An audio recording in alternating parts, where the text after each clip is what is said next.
for the this is right, sir.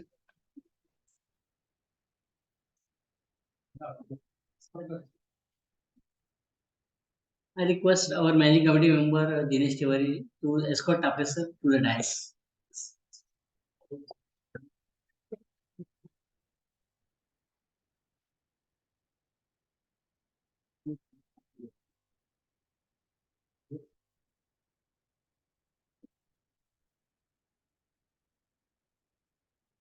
Now I hand over the mic to the person.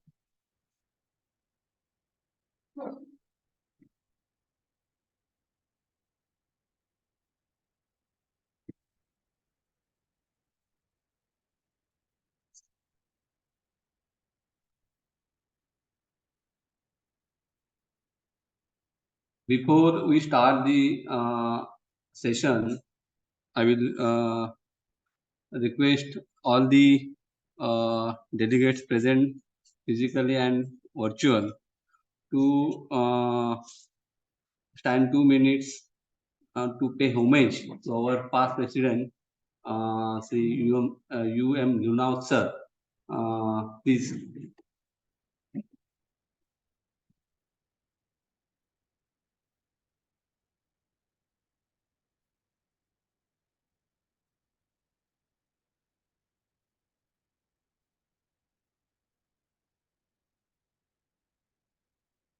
Om Shanti Shanti.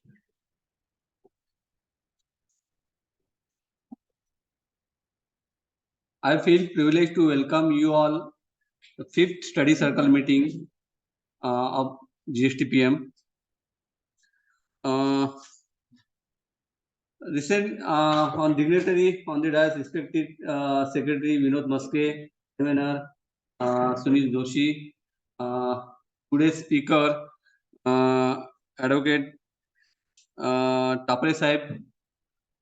He is the best person to speak on this recent judgment issued by Supreme Court. The effect on 10% free deposit under the MWAT appeal after latest Supreme Court judgment. 2 days before I called Dinesh Tamre sir, who is the best person for this. Dinesh Tamre suggested me to call, invite Tapre sir.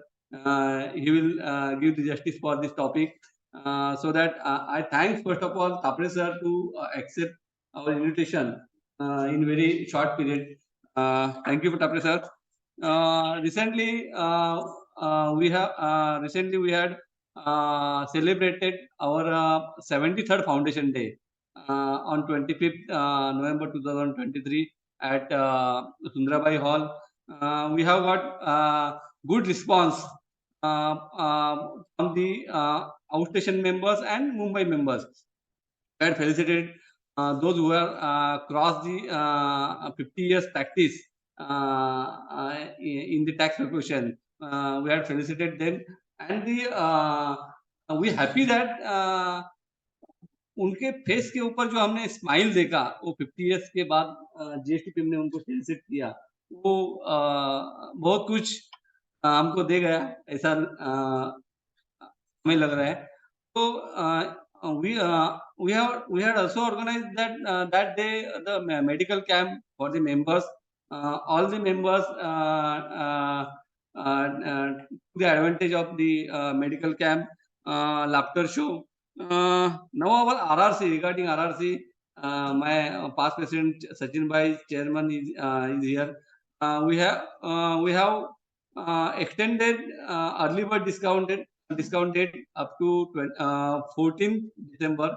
I request all the members to take the advantage of early bird date, extended date. And regarding intensive study course, we'll start our intensive study course in 15th December 2023, and the joint workshop 5 sister associations will start in the month of January. We'll inaugurate the joint workshop 15th December 2024, next year. Regarding the full day seminar, we have planned to organize full day seminar at the Dadar mega full day seminar. And regarding coaching class, English coaching class, our 48th batch of coaching class. This also will start in the month of January. So this is these are the activities. I appeal all the members to take the advantage of the association's activities. I thanks the convener Sunil Joshi who had taken the pain for this study circle meeting. And once again, I welcome Tapre Sahib to the fifth study circle meeting of the GSTPM. Thank you very much.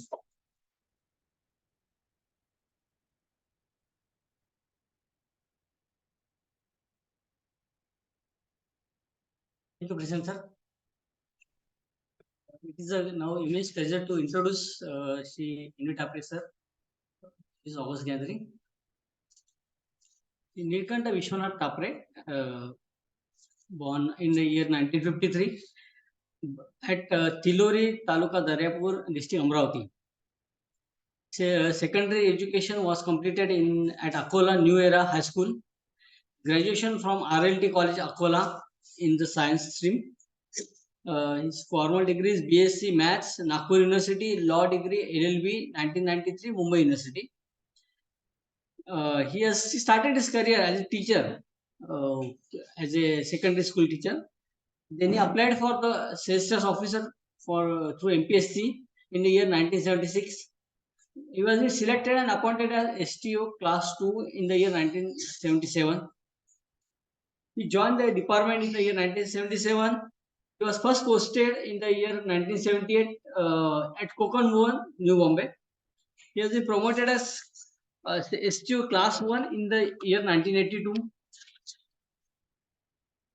He worked as an assessing authority at New Bombay from year 1970 to 1983.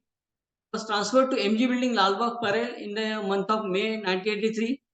Posted as STO Class 1 Legal in the June 1987. Departmental representative before the Honorary Tribunal.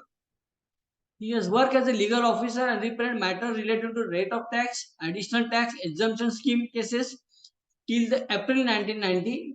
Revenue detected during legal branch was approximately 32 lakhs. It seems to today a small amount, but that era it was a bigger achievement. In the month of May 1990, posted as Assistant Commissioner Sales Tax Assessment in Mazgaon Division. He has assessed the heavy matters such as Mazgaon Dock, Richardson Kuras, Indian Oil Corporation, and Tata Oil Mills, etc. Delivered lectures on sales tax to the newly appointed officers for the year 1988, 1990, 1991, 91, 92, 1999. Batch officers appointed by MPSC. Zero lecture to newly appointed clerks and inspectors during the period 1986 to 2000, arranged by the Commissioner of Sales Tax. He was transferred to Dhule as Assistant Commissioner Sales Tax Admin in the May 1994 and worked there till July 1996. Revenue target was given to him was 14 crores in 1996. But the target which was revised and achieved was 22 crores. Posted as Assistant Commissioner Sales Tax Audit in the year 1996. Target for whole of the state, 32 Assistant Commissioner and 1 Deputy Commissioner was 2 crore for audit. But in one financial year, sir has detected revenue of 16 crores in only 6 cases. The transfer of charge of sales tax, Assistant Commissioner of Sales Tax to Churchgate Division as assessing authority dealing with heavy matters. In the year 2000, he has taken voluntary retirement and same as accepted in the year 2001. He got the sanad in March 2001 and started practice as an advocate, and now he has completed 22 years of practice. Even during the period as the assessing authority department, he was appointed as legal officer for special cases. Even after retirement, department used to appoint him as a lecturer on sales tax matter for delivering lectures to the batches of newly appointed officers and staff. He has given the training in the year 2013 to the last batch. He has taught of the officers. With this brief introduction, I present before you Honorable Unit Officer. I especially welcome you with a loud applause. I request our President sir to kindly honor the sir with the memento.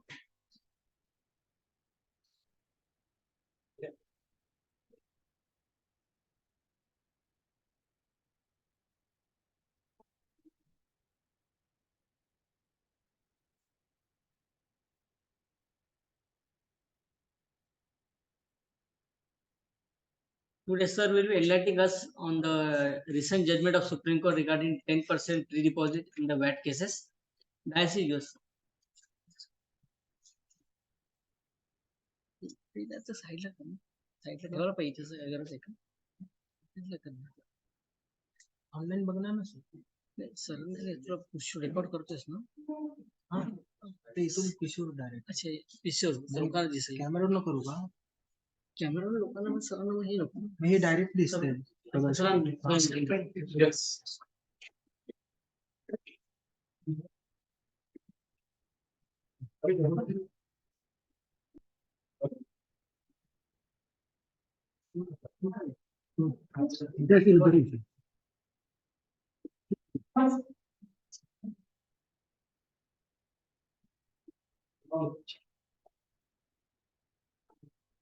नमस्कार मित्रांनो. मला असं वाटतं की आपण महाराष्ट्रामध्ये आहोत, मराठी आहोत. तर आजकाल प्रत्येक कोर्टाच्या समोर मराठीमध्येच आर्ग्युमेंट करावे तसं ऍटलिस्ट हायकोर्ट सोडून बाकीच्या कोर्टाच्या समोर असं इन्स्ट्रक्शन हायकोर्टाचे आहेत. हायकोर्टाच्या तशा इन्स्ट्रक्शन्स पण आहेत.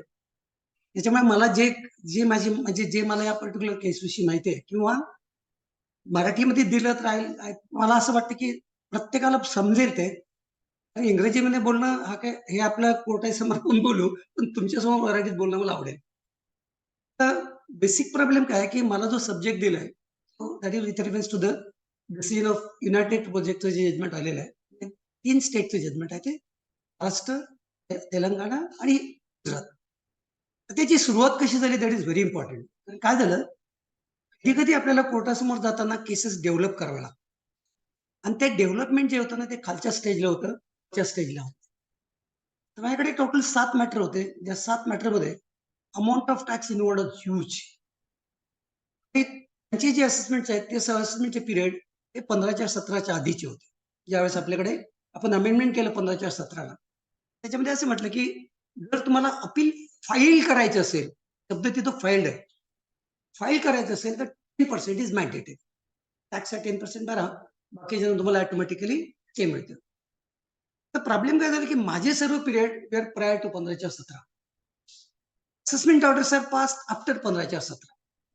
नॅचरली कुठलाही अथॉरिटी म्हणजे ॲज अ डिपार्टमेंटल अथॉरिटी म्हणून एवढंच मिळेल की बाबा 10% भरले तुम्ही तुझं अपील रजिस्टर करतो अदरवाईज आम्ही तुमचं अपील रजिस्टर करणार नाही.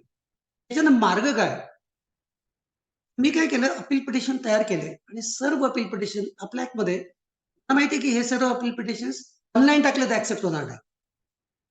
म्हणून मी काय केलं ते सर्व पिटिशन्स तयार केले ते रजिस्टर पोस्टाने पाठवले because that is one of the method provided under that. मध्ये जर आपण बघितलं 31 मध्ये तर तुमचं पिटिशन एक पर्सनली द्या ऑनलाईन करा किंवा तुम्ही रजिस्टर पोस्टाने पाठवा. तर रजिस्टर पोस्टाने पाठवल्यानंतर ते पिटिशन गेलं की विदाऊट पेमेंट ऑफ टॅक्स 10%. त्याच्यात मी काय केलं मी एक त्यांना रिक्वेस्ट केली एक लेटर लिहिलं होतं साहेब तुम्ही एक काम करा 10% भरल्याने ही फॅक्ट आहे that I cannot deny. 10% according to is a condition precedent filing of an appeal. तर माझं असं म्हणत होतं की साहेब मी अपील फाईल केलं विदाऊट 10% बिफोर रिजेक्शन. लक्षात घ्या आपल्याकडे 2 शब्द वापरले त्या ऍक्टमध्ये अपील रिजेक्टेड आणि अपील डिसमिस त्यामध्ये जमीन असल्याचा फरक आहे. तर तुम्हाला म्हटलं हे अपील रिजेक्ट करायचं असेल I know that you are going to reject.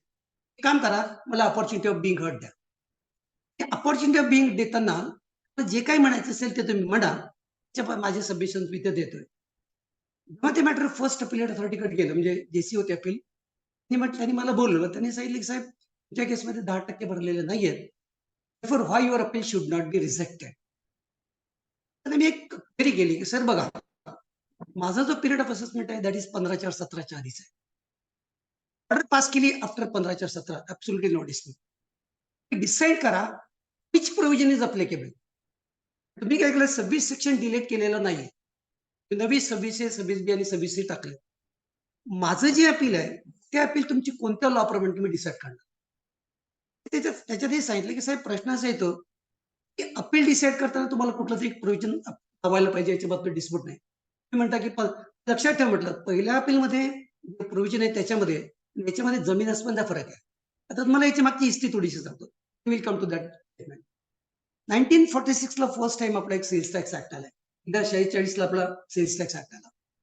47 ला त्यावेळेसला सीपी बेरर ऍक्ट नावाचा ऍक्ट आपल्याकडे होता, central provinces in bearer act. त्या बेरर ऍक्ट मध्ये हुसेन कासम दादावांची एक केस होती. केसमध्ये period order was passed in 1947. आता 1947 ला जेव्हा अपील ऑर्डर पास केली, ती पास केल्यानंतर appeal was preferred before the appeal authority. Section 22 होता. त्या 22 मध्ये असं म्हटलं होतं, जर असेसमेंट ऑर्डर पास झाली असेल, व्यापाऱ्याला जेवढे ऍडमिटेड पैसे वाटतात तेवढे भरावे, अपील फाईल करावं. प्रोव्हिजन असेसमेंट करताना होतं. असेसमेंट करताना एक प्रोव्हिजन होतं. During the period of assessment order and अपीलचा जो पिरियड होता त्याच्यामध्ये एक अमेंडमेंट केली. त्या अमेंडमेंटमध्ये असं म्हटलं होतं, जोपर्यंत तुम्ही पूर्ण पैसे भरणार नाही तोपर्यंत तुमचं अपील ऍडमिटच होणार नाही. इश्यू जेव्हा ते फर्स्ट अपीलला गेलं, फर्स्ट अपील त्याच वेळेस असं म्हणणं पडलं की तुमची ऑर्डर कधी पास झाली, आफ्टर अमेंडमेंट तुम्हाला त्या प्रोव्हिजन प्रमाणे जावं लागेल. त्याच्यावर हायकोर्टात गेला, ट्रायब्युनलला गेला, ट्रायब्युनल कन्फर्म केलं, नंतर हायकोर्टात गेला. हायकोर्टाने सुद्धा ते म्हणणं त्याचं म्हणजे कन्फर्म केलं, डिपार्टमेंटचं म्हणणं कन्फर्म केलं, तुम्हाला फुल पेमेंट करायचं आहे, अर्लियर प्रोव्हिजन तुम्हाला अप्लिकेबल नाही. डिपार्टमेंटचा argument. The matter went to Supreme Court. Supreme कोर्टाकडे मॅटर गेल्यानंतर बेसिक इश्यू आला की विच प्रोव्हिजन इज अप्लिकेबल. त्यांनी सांगितलं की बाबा सर्वात महत्वाचं म्हणजे जर एखाद्या अपीलचं प्रोव्हिजन डिसाईड करायचं असेल, has to be a dispute. जेव्हा एखादा व्यापारी रिटर्न फाईल करतो त्यावेळेला डिस्प्यूट नसतो, इट इज व्हॉलेंटरी असतं त्याचं. As soon as notice is issued for the purpose of assessment, dispute create झाला. डिस्प्यूट जर क्रिएट झाला, लॉ कायद्याच्या भाषेमध्ये त्याला लीज क्रिएटेड म्हणतात. लीज क्रिएट झाली, the law which is applicable on the time at the point of time when the proceedings are initiated. आपल्या act मध्ये इनिशिएशन हे फक्त नोटीसमुळेच नाही होत. रिटर्न जरी फाईल केलं ना, इट्स इनिशिएशन ऑफ प्रोसिडिंग्स. मग त्या केसमध्ये सुप्रीम कोर्टाने म्हटलं even if it is amended law तुम्ही केलेलं आहे, लीज कधी क्रिएट झाली, प्रायर टू अमेंडमेंट. जर लीज प्रायर टू अमेंडमेंट असेल, that law is applicable, the amended law. Judgment 1953च्या 54च्या आसपास आलं. नंतर काय झालं, आपल्याकडे बॉम्बे सेल्स टॅक्स ऍक्ट बनवला आपण. बॉम्बे सेल्स टॅक्स मध्ये तुम्ही जर बघितलं असेल 2001 पर्यंत, unless and until payment is made appeal is not admitted हा शब्द आहे. तुम्हाला काय करायचं, अपील फाईल करा. अपील फाईल केल्यानंतर पेमेंट कोण सांगेल किती पैसे भरायचे, अपील अथॉरिटी. अपील अथॉरिटी सांगितलं 10% भरा तर 10%, त्यांनी म्हटलं 20% भरा तर 20%. That was for the purpose of admission of appeal. अपीलचे 3 स्टेजेस आहे, filing of appeal, admission of appeal and decision on merits. Bombay sales tax act मध्ये 1959 साली ते सांगितले ऍडमिट करताना तुम्हाला पैसे भरायचे. That depends on the description. जर 5 लाख झाली त्याच्यावर परत तुम्ही सेकंड अपीलला जा. सेकंड अपीलला ते रिड्यूस होऊन जे काही अमाऊंट भरायचं असेल ते appeal is admitted. This provision was there up to 2001. 2001 ला आपण काय केलं, बॉम्बे सेल्स टॅक्स ऍक्ट मध्ये काम करू आपण, ते 2 भाग करू. As soon as the appeal is filed, appeal is admitted. Stay करता 59A नावाचा एक रूल टाकला होता. काय झालं होतं त्यावेळेस, अपील फाईल करा, अपीलच्या कंडिशन्स फुलफिल करा. अपीलच्या कंडिशन मध्ये त्या फॉर्म मध्ये असलं पाहिजे, चलन असलं पाहिजे, 1000 रुपयाची फीस असली पाहिजे, इन टाइम असली पाहिजे, असेसमेंट ऑर्डरची कॉपी असली पाहिजे. सर्व जर रिक्वायर्ड असतील ते जर इन टाइम फाईल केलं, appeal is admitted. Stay Grant करायचं, सेपरेट प्रोव्हिजन अप्लाय 59A मध्ये अप्लाय करा, you will get the stay. या 2 सॅग्रिगेट केल्या आपण. त्यानंतर काय झालं की 2001 मध्ये जेव्हा प्रोव्हिजन आलं, कधी कधी असे प्रश्न येतो की अपील लेट आहे. अपील लेट जर असलं तुम्हाला पहिल्यांदा तो डिले कंडम करून घ्यायचा आहे, त्याच्यानंतर विल बी ऍडमिटेड आणि मग स्टे द्या. हे प्रोव्हिजन 2001 पासून 2005 पर्यंत जोपर्यंत आपला फॅट ऍक्ट आला नाही तोपर्यंत चालू होतं. काही डिस्प्यूट नव्हता. आपल्याला माहित होतं की अशा पद्धतीचे अपील्स फाईल होतात ते स्टे मिळतात. 2005च्या फॅटच्या ऍक्ट मध्ये सुद्धा आपण 2 भाग केले. एक भाग 310 मध्ये अपील फाईल करा, सब्जेक्ट टू अदर कंडिशन्स, म्हणजे ते पेमेंट वगैरे केलं. 311 मध्ये स्टे करता अप्लिकेशन करा. 2 गोष्टी फ्रॉम 1/4/2005 15/4/2017 पर्यंत होत्या. त्यात काही कुठल्याही पद्धतीचं डिस्प्यूट झालं. हा डिस्प्यूट झाला मग 15/4/2017. 15/4/2017 डिस्प्यूट झाल्यानंतर मला माहित होतं की माझ्या अपील तुम्ही ऑनलाईन घेणार नाही. हे पण माहित होतं की तुम्ही माझ्या अपील ऍक्सेप्ट नाही करणार. It was send by register post. कडे गेलो की साहेब मला तुम्ही एक काम करा, हुसेन कासम दादाचे जजमेंट मला अप्लिकेबल करा. And that is a law which is been laid down by supreme. ते जर असेल, मला माझे अपील तुम्ही ऍडमिट करा विदाउट एनी पेमेंट. मला माहित होतं कोणी विदाउट पेमेंट करणार नाही. म्हटलं एक काम करा साहेब, काय होतं माहितीये का की जेव्हा रिक्वायरमेंट जर फुलफिल नाही केल्या, लक्षात घ्या मी पहिल्याच तुम्हाला सांगितलं there is a difference between rejection dismiss. Rejection कसं असतं की जर प्रोसिजर आस्पेक्ट तुम्ही कन्सिडर नाही केले, तुला घेतले, तेवढी कॉपीज नाही लावली, चलन नाही लावलं, काही म्हणा, appeal can be rejected, can be restore also. तसंच 10% ही जर कंडिशन प्रोसिड असेल, you reject my appeal. Appellate authority fortunately is member of tribunal as on today. त्याच्याकडनं ऑर्डर घेतली. आता म्हटलं काय झालं, मी जर ट्रायब्युनल समोर गेलो, माझं कोणी ऍक्सेप्ट करणार नाही, कारण प्रोव्हिजनच तसं आलेलं आहे. ट्रायब्युनलचे बाबा कायदा असं आहे, त्यामुळे आम्ही काय करू, तुमचं एंटरटेन करणारच नाही. म्हणून आम्ही काय केलं, डायरेक्टली बुजवायचे थांबलो. आम्ही फक्त एकच सांगितलं, सर आमचा issue, we are not disputing the validity of the provision. 10% काय, लेजिस्लेचरला 50% फीस करायची पण अधिकार आहे. फॉर एक्झाम्पल डीबीटीच्या ऍक्ट मध्ये 100% भरल्याशिवाय अपील ऍडमिटच होत नाही. ऍडमिशन करता अशी काही एनेक्टमेंट आहेत की ज्याच्यामध्ये 25% भरले तरच ऍडमिट होते. माझा म्हटलं तो इश्यू नाही आहे, I am not challenging that. मला हे म्हणायचं की मला लॉ कुठला अप्लिकेबल होतो. जर 15/4/17 माझा पिरियड होता असेसमेंटचा 11/12. 11/12ला जे प्रिव्हिजिंग प्रोव्हिजन होतं ते अप्लिकेबल होईल 15/4/17च्या नंतरचं. त्यावरच फक्त म्हटलं आम्ही ऍडमिशन पाहिजे. By that time there was a judgement of Bombay high court. आपल्याच एका कलिगने 10% वॉज चॅलेंज ते धर्माधिकारी साहेबांच्या समोर. धर्माधिकारी 2 मिनिटात उडून लावलं, कारण ते लेजिस्लेचरचं बिल आहे ना, 50 मिनिटाचं 50 टाकता येईल, 10 टाकता येईल. मला माहित होतं की आमचं अपील, मी तसं जर केलं तर आमचं रिट पिटिशन 2 मिनिटात उडेल. आम्ही इश्यू टाकला की which provision is applicable. Fortunately that was admitted. Admit केल्यानंतर हे झालं 2017. In the mean time Nagpur बेंचला एक केस चालू होती. साहेबांच्या संपर्कात असताना ते एक केस चालू आहे, त्याचं नाव आहे अन्शुल इम्पॅक्ट्स म्हणून. अन्शुल इम्पॅक्ट्स मध्ये फेब्रुवारी 18ला अपील फाईल, कॅबिनेटचा एक स्टे दिला कोर्टाने. हा डिस्प्युटेबल इश्यू आहे, त्यात आम्ही स्टे देतो. 23/9 अन्शुल इम्पॅक्टचं जजमेंट आलं, no real law is applicable. म्हणजे तुम्हाला लॉ प्रमाणे जाणार आहे, तुमचं अमेंडेड लॉ अप्लिकेबल होणार नाही. That judgment was delivered on 28/9/2000. तर काय झालं, ते 2 संकलेचे आणि जामदार 2 जज होते आणि त्यांच्याकडे जेव्हा मॅटर आलं, has raise doubts about the judgment of Anshul impacts. म्हणतात की अन्शुल इम्पॅक्ट्स मध्ये काही प्रोव्हिजन कन्सिडर केले नाही, we want to reconsider it.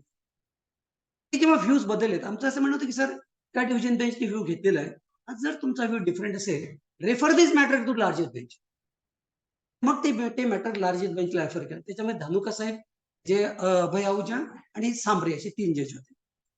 तर त्यावेळेस काय झालं, बाय दॅट टाइम मग डिपार्टमेंटच्या लक्षात आलं की अन्शुल इम्पॅक्टचं जजमेंट आलं आणि आपल्या ऍक्ट मध्ये पहिल्यांदा त्यांनी सुप्रीम कोर्टासमोर एसएलपी फाईल केली. दॅट एसएलपी वॉज फाईल्ड जानेवारी 19. जानेवारी 19 मध्ये जेव्हा एसएलपी रिजेक्ट झाली, त्यांनी काय केलं, मार्च मध्ये जो सेक्शन आहे 15/4/17चा, त्या एक्सप्लेनेशन ऍड केलं. त्या एक्सप्लेनेशन मध्ये त्यांनी क्लॅरिफाय केलं, अन्शुल इम्पॅक्ट मधला जो व्ह्यू होता, अन्शुल इम्पॅक्ट मध्ये जे म्हटलंय तसा आमचा उद्देश कधीच नव्हता for any period prior to 15/4/17 असं आमचं व्ह्यू होता. म्हणून आम्ही ते एक्सप्लेनेशन ऍड केलं आणि हे explanation by way of ordinance add केलं. Ordinance was converted into act in July 19. तर जेव्हा आमची केस हिअरिंगला आली, मिस्टर कुंभकोणी ऍडव्होकेट जनरल, त्यांनी म्हटलं की साहेब आता एक्सप्लेनेशन आलेलं आहे, विचार केला की या अंशुल इम्पॅक्टचा व्ह्यू आहे तो म्हणजे बाजूला काढण्याकरता आम्ही ऑलरेडी अमेंडमेंट केलेलं आहे. त्यामुळे आता एक्सप्लेनेशन विल प्रिव्हेंट. आता एक्सप्लेनेशन जेव्हा त्यांनी रिलाय केलं, we have challenge the validity of that explanation. मग त्या व्हॅलिडिटीमध्ये पहिल्यांदा असं आम्ही आर्ग्यू केलं, सर पहिली गोष्ट म्हणजे 2019ला जेव्हा तुमचा जीएसटी ऍक्ट इम्प्लिमेंट झालेला आहे, तुमचं जे आर्टिकल होतं, ज्या आर्टिकलमध्ये तुम्हाला पॉवर मिळत होते, 246 आर्टिकल मध्ये स्टेटला आणि युनियनला आपले आपले कायदे बनवण्याचे पॉवर्स होते. That article has been deleted from 16/9/2016. आणि जर 16/9/16 पासून आर्टिकलच डिलीट केलं आहे, you don't have in legislative competence to make that. कधी केलं आम्ही चॅलेंज? एक्सप्लेनेशन आल्यानंतर. तोपर्यंत आम्ही काही भांडलो नाही, कारण मला माहिती आहे त्याच्या आधी जर काही गडबड केली तर आमची वाट लागेल. एक्सप्लेनेशन जेव्हा आलं तर साहेब डिसाईड करा. पर्टिक्युलर वेळेला our advocate was representing the matter आणि ऍडव्होकेट जनरलचं म्हणणं होतं, साहेब एक्सप्लेनेशन मध्ये काय केलं, इम्पॅक्टचा इफेक्ट काढला फक्त. इफेक्ट काढता येतो का? एक्सप्लेनेशन जेव्हा आपण करतो, एक्सप्लेनेशन मध्ये 3-4 गोष्टी येतात. एक, सेक्शन मध्ये काय आहे हे एक्सप्लेन करा. ऑलरेडी अंशुल इम्पॅक्टनी एक्सप्लेन केलंच आहे, त्यामुळे काही प्रश्न येत नाही. एक्सप्लेनेशन मध्ये तुमचा वेस्टेड राईट जो तुम्ही दिलेला आहे, कॅनॉट बी टेकन अवे. दुसरं आणि तिसरं, हे ऍक्टिव्हिशन कधीपासून अप्लिकेबल आहे? 15/4/17 पासूनच आहे. मग 15/4/17 पासून आहे ना, 15/4/17च्या पुढच्या पिरियडला करा ना, तिच्या पिरियडला नाही होणार. एक सिम्पल आर्ग्युमेंट होते. अनफॉर्च्युनेटली लार्जर बेंचनी आमचं म्हणणं रिजेक्ट केलं. आणि म्हटलं का नाही, लेजिस्लेचरला पॉवर आहे by virtue of article 246A. आता 246A आर्टिकल आपण कॉन्स्टिट्यूशन अमेंडमेंट केलं 101, जीएसटी करताय. जीएसटी मध्ये एकाच ट्रान्झॅक्शनवर टॅक्स लावण्याचे अधिकार दोघांनाही आहेत, स्टेटला पण आहेत, युनियनला पण आहे. दॅट वॉज नॉट टू 16/9/16 ते नव्हतं. हा एक भाग आहे, म्हणजे तुम्हाला लेजिस्लेटिव्ह कॉम्पिटन्स नाहीये. त्यांनी काय केलं, आर्टिकल कॉन्स्टिट्यूशन मध्ये सेक्शन 19 टाकलाय. त्याच्यामध्ये काय केलं होतं, 16/9/16 जेव्हा ते आर्टिकल डिलीट झालं, प्रत्येक स्टेटला, युनियनला आणि स्टेटला बिन डेलिगेटेड पॉवर्स. मध्ये तुम्ही एक काम करा, तुम्हाला जर असे काही प्रोव्हिजन असतील एक्झिस्टिंग लॉ मध्ये which are inconsistent with the GST act, amendment करण्याकरता 1 वर्षाचा पिरियड दिला होता. वर्षाचा पिरियड म्हणजे तो ऍक्ट इम्प्लिमेंट होईपर्यंत. दोन्ही केसेसमध्ये आमचं आर्ग्युमेंट असं होतं, पहिली गोष्ट तुम्हाला लेजिस्लेटिव्ह कॉम्पिटन्स नाहीये. लेजिस्लेटिव्ह कॉम्पिटन्स नाही म्हटल्यानंतर ऑटोमॅटिकली तुम्ही अमेंडमेंट करू शकत नाही. दुसरं, असेलही समजा तुम्ही 1 वर्षाच्या आतमध्ये प्रूव्ह नाही केले की इट इज इनकन्सिस्टंट. एक्झिस्टिंग ऍक्ट हा नवीन आलेला ऍक्ट इनकन्सिस्टन्स आहे हे प्रूव्ह करत असाल तर करा तुम्ही. ते कधी करायला पाहिजे? Within 1 year from 16/9/2016. देअरफॉर दोन्ही गोष्टी तुम्ही केलेल्या नाही. अनफॉर्च्युनेटली त्याच वेळेला तेलंगणा हायकोर्टाचं जजमेंट होतं, ज्या जजमेंटमध्ये अशाच पद्धतीचं अमेंडमेंट केलं, was stuck down by Telangana high court. Simultaneously Gujarat हायकोर्टामध्ये पण तसं एक जजमेंट होतं रिलायन्स इंडस्ट्रीचं, त्याच्यामध्ये पण अशाच पद्धतीचे रिव्हिजनचे पिरियड वाढवले होते आणि इट वॉज गुजरात हायकोर्टात स्टक डाऊन केलं. फॉर्च्युनेटली गुजरात हायकोर्टाचे जज होते ते पार्टीवाले आहेत, जे सध्या सुप्रीम कोर्टाचे जज. तिकडे तेलंगणाचे भुयान साहेब आहेत, भुयानी ते जजमेंट. त्यानंतर मग आता त्याच्यात आता काय झालं, इकडनं तेलंगणा स्टेट केलं, इकडनं गुजरात गेलं, सुप्रीम कोर्ट हायकोर्टाने जे म्हणते ते चुकीचं आहे, मग आम्ही मदत गेलो. ते 7 मॅटर होते टोटल, म्हणजे महाराष्ट्रातर्फे. बाकीच्यांचे मग एक्साईज मधले होते, काही लोक आमच्या सोबत आले, मग ते म्हणतात ना गाळ्यासोबत नाड्याची होता, तसा प्रकार घडला. मग ते मॅटर हिअरिंगला आल्यानंतर मग प्रश्न निर्माण झाला तिथं, रिअली लेजिस्लेचरला पॉवर आहेत. अल्टिमेटली 20 ऑक्टोबर 2023ला सुप्रीम कोर्टाने म्हटलं की स्टेट लेजिस्लेचरला कुठलाही कायदा बनवण्याचे अधिकार 16/6 सालीपासून नाहीत. पण ते कुठले, इफ इट इज इनकन्सिस्टंट. इनकन्सिस्टंट करायचे अधिकार आहे. अदरवाईज आपल्याकडे काय होतं, आपल्याकडे चालले जनरल सर्व अमेंडमेंट्स आपण आपल्या पद्धतीप्रमाणे करतो. रजिस्ट्रेच्या ऑफिसला वाटते करा. हे अशा अमेंडमेंट झालं. मग काय झालं, तर ते जजमेंट आल्याबरोबर पोझिशन काय झाली बघा. जजमेंट काय आलं की तुम्हाला लेजिस्लेटिव्ह कॉम्पिटन्स, एकदा लेजिस्लेटिव्ह कॉम्पिटन्स नाही असं म्हटलं, तुमचं अमेंडमेंट इज व्हाईट. गेलं स्क्रॅपमध्ये गेलं ते. त्याच्यानंतर त्यातही सोडा, त्याच्यानंतर जेवढ्या तुम्ही अमेंडमेंट, पण रिमेंबर सर्व जे कन्सेप्ट अप्लिकेबल आहे एक्सेप्ट 6 कमोडिटीज. पेट्रोलियम प्रोडक्ट्स आहे, petrol, motor spirit, diesel, petroleum product आणि लिकर असे 6 कमोडिटीज आहेत. हा कमोडिटीला ऍप्लिकेबल नाही, बाकीच्यांना सर्वांना अप्लिकेबल आहे. त्याच्यामध्ये बरेचसे ऍक्ट आले, मोटर स्पिरिट टॅक्सेशन ऍक्ट पण आलाय. असे जे आपले अलाइड ऍक्ट होते ते आले की ते तुम्हाला लेजिस्लेटिव्ह कॉम्पिटन्स नाही. मग आता प्रश्न येतो की याचा म्हणजे या पर्टिक्युलर जजमेंटमध्ये फरक काय पडला? फरक एवढाच पडला, माझं अपील 16च्या आधीच असलं ते जर मी फाईल केलं, nobody will ask you to pay 10%. मी तुम्हाला ऍज ऑन टुडे 10% भरायला सांगणार नाही, ही फॅक्ट आहे. दुसरा इफेक्ट काय आला त्याच्यावर, मी कदाचित आता तुम्ही अमेंडमेंट बघितले असेल, 28 अमेंडमेंट आहे 2017 झालेल्या. त्यामध्ये अमेंडमेंट एक अमेंडमेंट अशी आहे, तुम्ही रिमांड बॅकचे पॉवर्स दिले होते बघा तुम्ही सीला, कधीच नव्हते. तुम्ही 2017 तुम्ही एका दिवसात 400-500 cases remand back. By virtue of this law legislative competence नाही आहे. मग लेजिस्लेटिव्ह कॉम्पिटन्स नाही आहे, जेवढा तुम्ही रिमांड बॅक केला अँड वाईट. आता तिथे आपण प्रिकॉशन एक घ्यायला पाहिजे. आपली जी फेवरची आहे ना त्याच्या बाबतीत नाही बोलायचं काहीच. तुम्हाला घ्यायचं असेल तर जे तुम्हाला फेवरेबल आहे त्याच्यासाठी बोलायचं नाही. अदरवाईज जर कोणी तुम्हाला नंतर नोटिसेस वगैरे काढल्या, स्टेट सांगू शकता sir watch of this judgment you don't have any legislative competence. Officer म्हणतील की ते नाही आम्हाला आहे, सेक्शन 19 मध्ये ते इनकन्सिस्टंट, ती प्रूव्ह करा, ती आपली जबाबदारी नाही आहे, तुम्ही प्रूव्ह करा. त्यानंतर दुसरं एक अमेंडमेंट मला कदाचित माहित असेल, 18 महिन्याचा पिरियड अमेंड बॅक करण्याचा 24 महिन्यावर केला होता. बरोबर आहे. मला सांगा आता ते जर कधी केलं 17 मध्येच केलं, ते जर 17 मध्ये केलं असेल, लेजिस्लेटिव्ह कॉम्पिटन्स नसेल, 18 नाहीच्या नंतरच्या जेवढ्या काही ऑर्डर पास केल्या नल अँड वाईट, मी चॅलेंज केलं पाहिजे. जर आपण ते ऍक्सेप्ट म्हणून म्हणतो की तुम्हाला जे फेवरेबल आहे तेच घ्या. म्हणजे असं नाही की कधी कधी फेवरेबल असेल, त्याच्या डिपार्टमेंटल अथॉरिटी कितपत हुशार आहेत ते त्यांच्यावर डिपेंड आहे. त्यांना काय करायचं ते डिसाईड करू शकतात करायचं म्हणजे. पण आपल्याला जे फेवरेबल आहे ना ते फेवरेबल घ्यायचं. अजून तुम्हाला सांगतो 2018ला अमेंडमेंट केलं, 20(5) आपल्याकडे एक सेक्शन आहे. त्या 20(5)च्या सेक्शन मध्ये 7 वर्षाचा पिरियड 8 वर्षाचा केला. हे अमेंडमेंट 2018 मध्ये केलं. तर एकदा हे अमेंडमेंट 18 मध्ये केल्यानंतर तुम्हाला लेजिस्लेटिव्ह कॉम्पिटन्स नाहीये जर म्हटलं काय परिस्थिती होईल, परिस्थिती अशी होईल त्याची लिमिटेशन आहे. That limitation is not applicable to orders which is passed under section 23(5). अशा टोटल 28 ते 29 अमेंडमेंट्स आहेत. Forget about that. Member of ट्रिब्युनलचे अपॉइंटमेंट्स 18चे रूल आहेत आपले ते.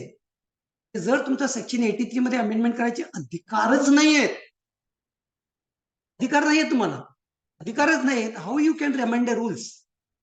तुम्ही कसे रूल्स लेट डाऊन करू शकता की याची अपॉइंटमेंट अशी होईल, हा रिटायर झाला तसं होईल, त्याचे 2 वर्षात होईल. Best of my knowledge course हे माझं नाही. आय विल नॉट से की you must accept it. Examine करा, तुम्ही तुमचे व्ह्यूज काढा, त्याच्यानंतर मग तुम्हाला पटलं तरच ऍक्सेप्ट करा. आणि हे कंपल्शन ऍक्सेप्ट करायचं. जोपर्यंत तुम्ही हे प्रोव्हिजन वाचणार नाही तोपर्यंत तुम्हाला त्यातले अर्थच कळू शकत. त्यामुळे काय झालं, मेंबर ऑफ ट्रिब्युनलचे अपॉइंटमेंट्स तर कशा करायच्या हा एक त्याच्यातला भाग आहे. कशा करायच्या that is a job of government. Government बघेल काय करायचं. आपण म्हणू शकतो.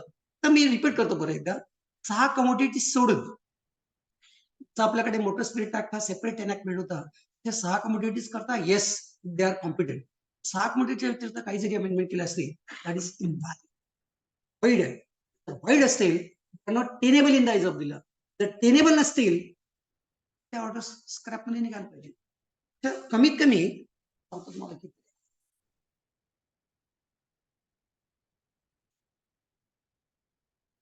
हे बघा, पण तुम्हाला आठवते तेव्हा ऑफिसर 316 घ्यायचे ना, ते ऑर्डर पास करायचे, आपण डिलीट केले 2017 पासून. त्या पॉवर दिले कोणाला, अपील अथॉरिटीला. तर या अमेंडमेंटमुळे स्क्रॅप मध्ये गेलं. Naturally assessing authority will get powers. म्हणजे इन ब्रीफ काय सांगायचंय की जी पोझिशन 16/9/16 होती दॅट इज रिस्टोर्ड. शब्द तो आपल्याला वर्णन करता येईल. जे जे प्रोव्हिजन 16/9/16च्या आधी होते तसे, म्हणजे फॉर एक्झाम्पल रिमांड बॅक ऑफिसरला 316 फाईल केलं, he suppose to decide the matter, त्याला अधिकार आहेत. त्याच्यानंतर 23/11 मध्ये म्हणजे कॅन्सलेशन ऑफ एक्सपायरी ऑर्डर साठी आपण ऍप्लिकेशन काढून टाकलं होतं. You can make an application म्हणजे रेक्टिफाईंग दॅट पर्टिक्युलर ऑर्डर. त्याच्यानंतर 26/6 या तो गेला, म्हणजे आपला जो 10% आहे तो गेला. त्याच्यानंतर first appeal authority remand back करायचे पॉवर होते, पण केले. हा माझा व्ह्यू आहे, रिपीट मी सांगतो तुम्हाला. माझा व्ह्यू आहे based upon the provisions of law आणि Bombay Supreme Court judgment. May be कारण प्रत्येकाने माझ्या त्यामध्ये सहमत व्हावं असं माझं बिलकुल मत नाही. कारण एक्झामिन करा.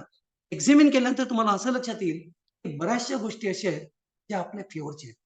फॉर एक्झाम्पल बॉम्बे हायकोर्ट समोर व्हॅट मध्ये अपील फाईल करताना 120 दिवसाचा पिरियड 180 केला. सेक्शन 27 मध्ये पण केलाय. ते अमेंडमेंट करू शकत नाही. रिझल्ट कसे आहेत, म्हणजे तुम्ही अमेंडमेंट करूच शकत नाही याची रिझल्ट आहेत. त्यानंतर सेक्शन 37 मध्ये एक अमेंडमेंट केलं होतं आपण, की असं असतं की फर्स्ट चार्ज कोणाचा असतो युजर. त्याच्यामध्ये आपण सेक्शन 17ला एक अमेंडमेंट केलं होतं. जर एखादी डिमांड नोटीस काढली असेल, त्या डिमांड नोटीसची जी ड्यू डेट असेल, त्या ड्यू डेटच्या दिवशी त्या दिवशी ती नोटीस काढल्या जाईल आणि ड्यू डेट असेल, that is a date can be called as charge on the property of a particular person. पण केलंय, त्याचा काही प्रॉब्लेम आला नाही. त्यानंतर आपण काय केलंय, 44(6) नावाचं एक सेक्शन आहे आपल्याकडे, जे प्रायव्हेट लिमिटेडच्या डायरेक्टर कडनं आपण पहिल्यांदा असं म्हणत होतो, पण आपल्या बीएसटी ऍक्ट मध्ये पण होतं आणि व्हॅट मध्ये पण होतं, प्रायव्हेट लिमिटेड कंपनीच्या बाबतीत private personal property of the director not be attached. याचं हे काढून टाकण्याकरता आपण सेक्शन 44(6) टाकला. त्या 6 मध्ये काय म्हटलं, प्रायव्हेट लिमिटेड कंपनी असेल ना, we can attach the property of director.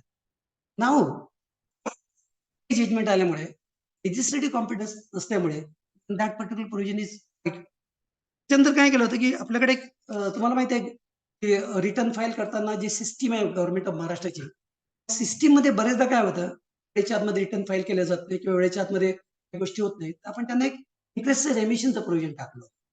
जर तुमचं सिस्टीममुळे जर तुमचं रिटर्न लेट झालं, त्याच्यामध्ये इंटरेस्ट वेव करण्यासाठी सेक्शन 53 टाकला होता.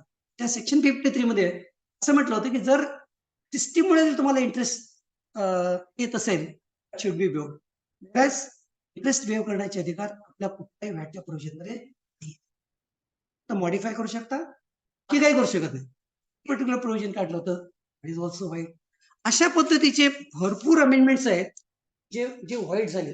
म्हणजे ऑफकोर्स हे माझं ओपिनियन आहे, मी रिपीट करतो, माझं ओपिनियन आहे. आय मे बी रॉंग, असं म्हणत नाही की माझं करेक्ट आहे सगळं. त्याच्यानंतर आपण काय केलं होतं बघा, 2018ला 17चे अमेंडमेंट केले. 17च्या अमेंडमेंट नंतर आपण 2018ला अमेंडमेंट केलं. 2018ला जे अमेंडमेंट केलं होतं 2018ला, ते आपल्याकडे एक काय करतो, एक मिनिट सांगतो मला.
तर ते टिकणारच नाही कुठल्याही परिस्थितीत.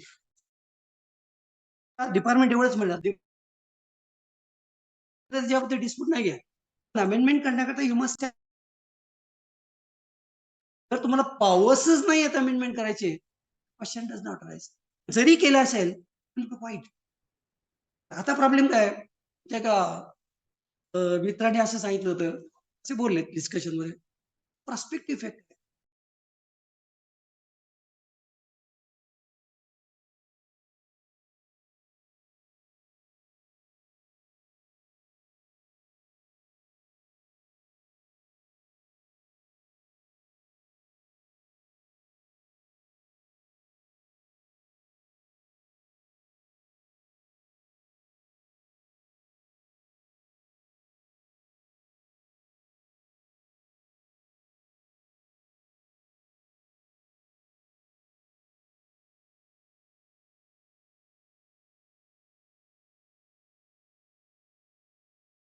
बऱ्याचशा काय झालं, बऱ्याच लोकांना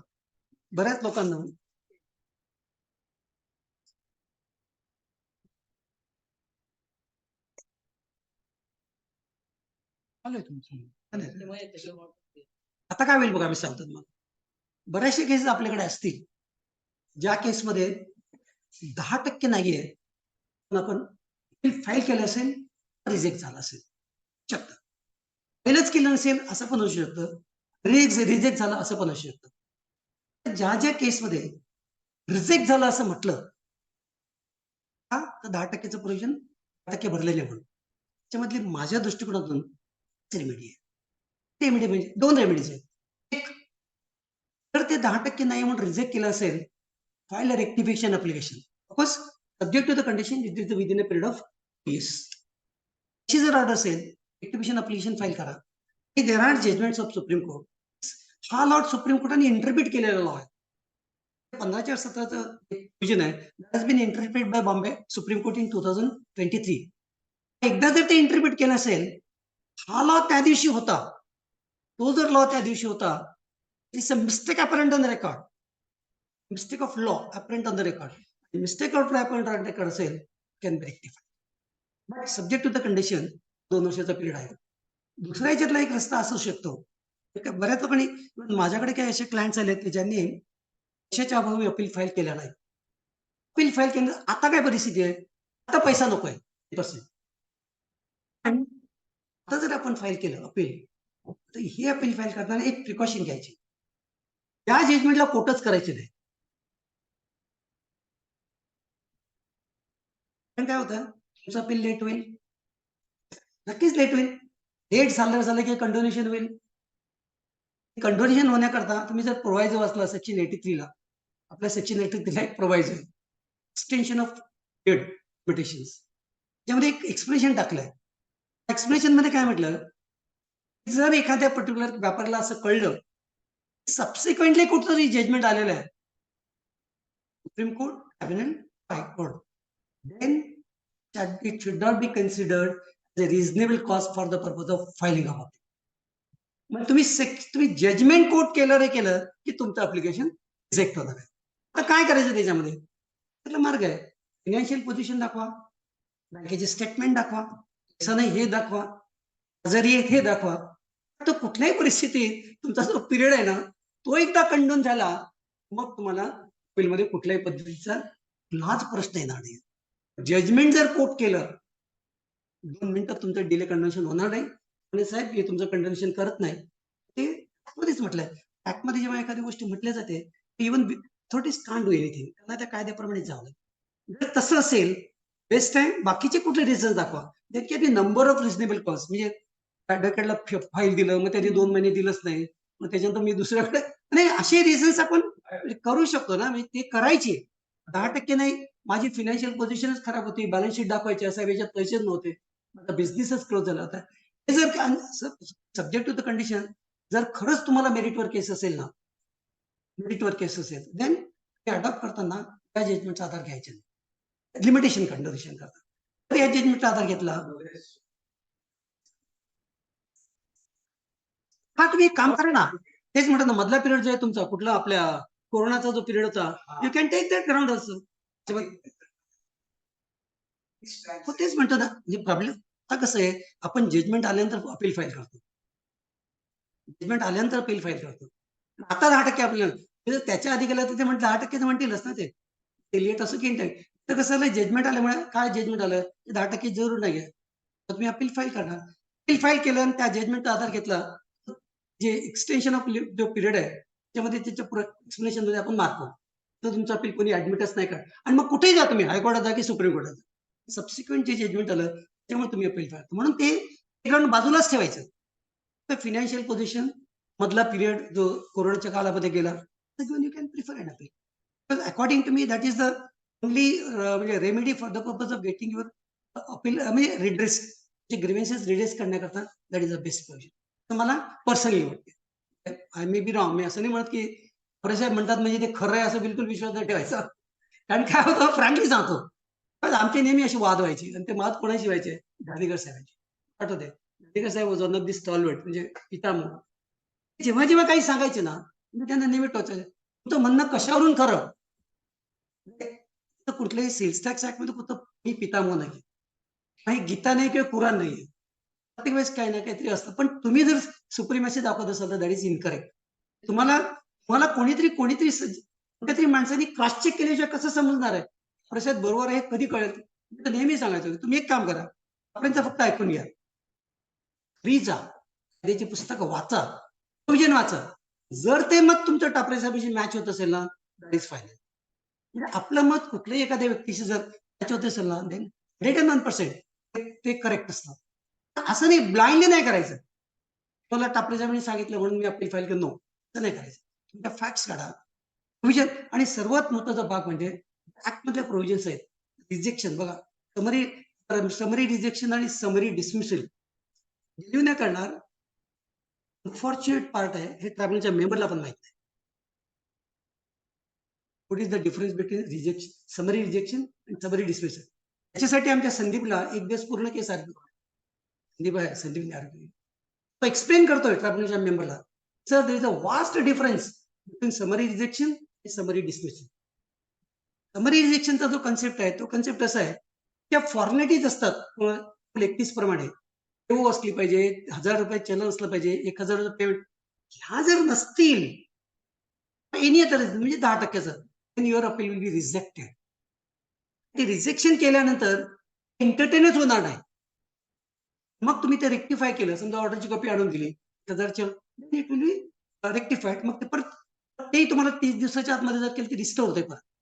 30 दिवसाच्या आतमध्ये जर तुम्ही दिले ते it will be restore, it will be registered. एकदा तुम्ही रिजेक्ट केलं नाही, मग आपल्याकडे पुढचा रूल अप्लिकेबल होतो. 32 तेच आहे, 33 आहे. 34 काय म्हणतो, 34 काय म्हणतो की जर तुम्ही अपील रिजेक्ट नाही केलं, to fix that matter for hearing. Rule 36 आहे. त्या रूलमध्ये काय म्हटलं की एकदा तुम्ही रिजेक्शन नाही केलं ना, तर कधी कधी अशी शक्यता आहे आपल्याकडे बऱ्याचशा गोष्टी नसताना डायरेक्टली हिअरिंगला घेतात. त्यामुळे रिक्वायरमेंट करत नाही, ते असं समजतात की रिक्वायरमेंट आहेच. एकदा ती रजिस्टर्ड झाली, you cannot reject the appeal, to decide that appeal on merit. Merit मध्ये सुद्धा एक्सपर्टेबल करू शकाल, पण करू शकाल. ती जी ऑर्डर होईल virtue of rule 36 will be an order of dismissal on merits or non-attendance. त्याला पण रिस्टोरेशनची पॉवर आपल्याकडे ठेवायचं मत दिले, कॅन बी रिस्टोर. हे सर्व जे प्रोव्हिजन्स आहेत त्याचा आधार घ्या. 2017च्या आधीच्या तुमच्या केसेस असतील करा. आणि आता जजमेंट आल्यामुळे I think most of the problems as far as that basic issue त्याच्यामधला असाच होता. मला जे माझ्या पिरियडला जे उदाहरण एक लक्षात घ्या की 2017ला एखाद्या कमोडिटीवरचा रेट जो 4% होता, जर 12% केला असता, तुम्ही का 12% लावणार मागच्या पिरियडला? 4% लावणार.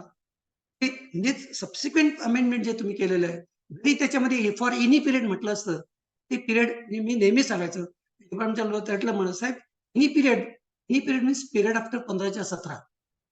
जर ते प्रोव्हिजन लावायचंच असेल ना, 3 महिन्याकरता लावा. 2017 नंतर 30/6 आहे. त्याच्यानंतर जे व्हॅट गेला, त्यामुळे तुम्हाला ते 3 महिन्याकरता लावा आणि त्याच्यात तुम्हाला काय करायचं ते करा ना. अर्ली पिरियडला अटॅच करू शकता. फॉर्च्युनेटली ज्या दिवशी जजमेंट आलं, रिअली म्हणजे मला झोप नाही लागली साहेब त्या दिवशी. मला एक आनंद असा मिळायचा, जे व्ह्यू आपण एक्सप्रेस करतो ना, तर एखाद्या कोर्टाने, हायकोर्ट म्हणा किंवा सुप्रीम अप्रूव्ह करतात ना, आनंद काही अलगच असतो.